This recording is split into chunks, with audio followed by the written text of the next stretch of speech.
తిరుమల లడ్డూ కల్తీపై నేడు సుప్రీంకోర్టులో విచారణ జరగనుంది. టీటీడీ లడ్డూల తయారీలో ఉపయోగించే నెయ్యిలో ఎద్దు, పంది తదితర జంతువుల కొవ్వు కలిపారంటూ జరుగుతున్న ప్రచారంపై కోర్టు పర్యవేక్షణలో దర్యాప్తు జరగాలని దాదాపు 5 పిటిషన్లు దాఖలు చేశారు. ఈ పిటిషన్లను అన్నిటినీ న్యాయమూర్తులు ఒకేసారి విననున్నారు. విచారణ అనంతరం justice Gavai, justice Viswanathan bench తీర్పు వెలువరించనుంది.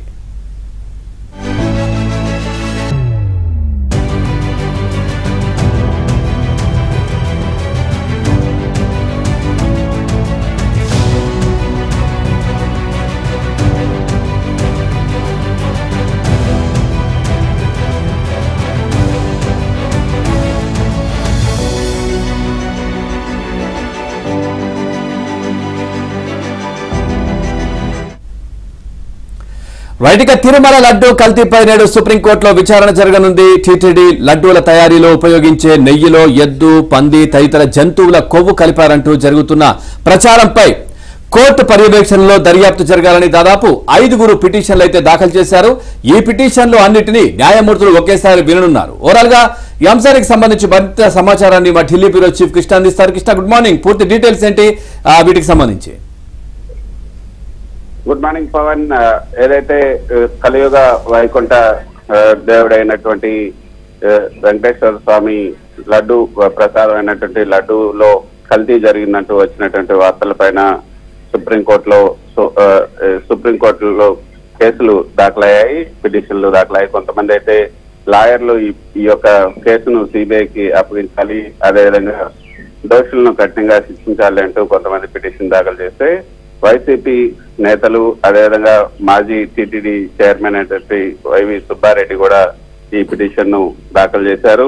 లడ్డు ప్రసాదంలో కల్తీకి సంబంధించి ఏదైతే ఈ యొక్క కల్తీ వార్త మనం చూసాం, ప్రపంచవ్యాప్తంగా హిందూ సమాజాన్ని ఒకసారిగా ఉలిక్కి పడేలాగా చేసిందనే చెప్పొచ్చు.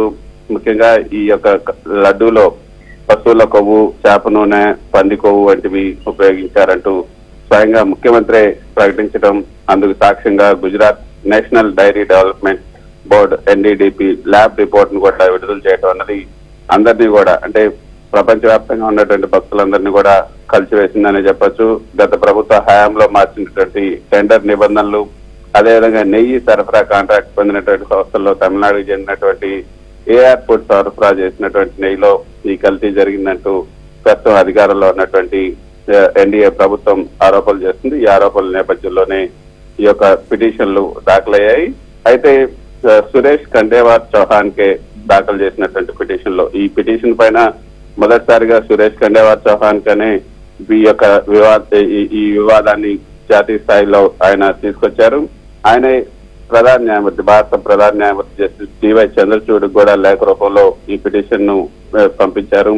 అత్యంత పవిత్రమైనటువంటి ఆలయంలో తయారయ్యే లడ్డూ ప్రసాదంలో ఈ పశువులకు కలపటం రాజ్యాంగంలోని 25, 26 ఆర్టికల్స్ ప్రకారం భక్తుల ప్రాథమిక హక్కులకు భంగం కలిగించడంతో పాటు మత స్వేచ్ఛకు విఘాతం కలిగించడంటూ లెటర్ పిటిషన్ లో పేర్కొన్నారు.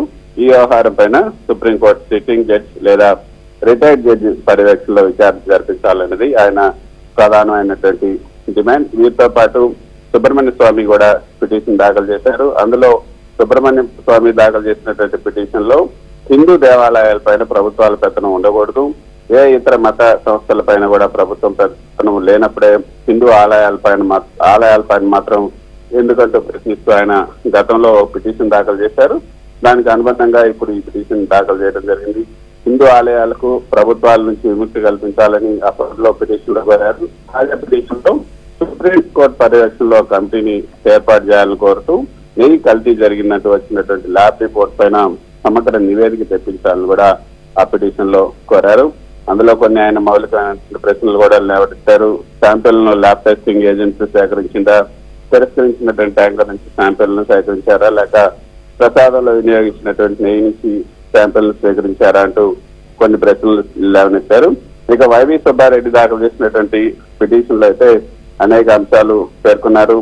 ముఖ్యమంత్రి స్వయంగా లడ్డు ప్రసాదంలో పశువుల కొవ్వుతో కల్తీ జరిగిన నెయ్యిని వినియోగించారని చెప్పడంతో కోట్ల సంఖ్యలో భక్తుల మనోభావాలు దెబ్బతిన్నాయంటూ సుబ్బారెడ్డి తన పిటిషన్ లో పేర్కొంటూ రాష్ట్ర ముఖ్యమంత్రి ప్రకటనకు టీటీడీ ఉంది. మరోవైపు జూలై నెలలో ల్యాబ్ రిపోర్ట్ వస్తే 2 నెలల పాటు మౌనం వహించి సెప్టెంబర్ లో దాన్ని బహిర్గతం చేయడం పైన కూడా సుబ్బారెడ్డి అనేక సందేహాలు లేవనెత్తారు. సో ఈ నేపథ్యంలోనే ఈ రోజు జస్టిస్ బిఆర్ గవాయ్ నేతృత్వంలో ధర్మాసనం ముందు విచారణ జరగబోతుంది. మరి దీనిపైన సిబిఐ విచారణకు ఆదేశాలు జారీ చేస్తారా, లేకపోతే ఇప్పటికే దీనికి సంబంధించి సుబ్బారెడ్డి హైకోర్టును ఆశ్రయించారు.